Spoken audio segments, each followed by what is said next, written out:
une vidéo pour te parler du fait que oui, tout le monde a des moments de up and de down. Et donc, faut pas croire non plus tout ce qu'on dit sur les réseaux, ça on le sait, mais vraiment ne pas se comparer, etc. Et ne pas croire que tiens, toutes les personnes ne partagent que du positif tout le temps parce qu'elles n'ont jamais de moment de down. Non.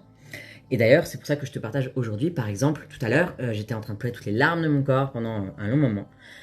Et la blessure aussi que j'ai été voir, d'ailleurs, qui m'a fait autant d'effet, c'est que c'était vraiment la blessure de je suis, euh, je suis faite pour faire plaisir.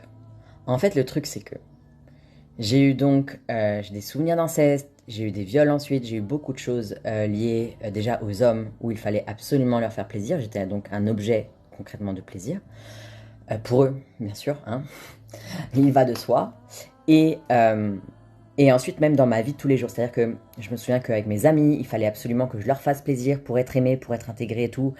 Pareil pour ma mère, etc. Pour pouvoir être aimé, il fallait que j'aille dans son sens, lui faire plaisir à elle, etc. Bref, toute ma vie, en fait, s'est construite autour du je dois faire plaisir, je suis né pour faire plaisir.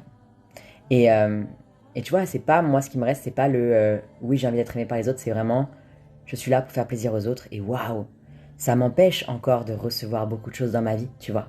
Comme s'il y avait encore des interdictions.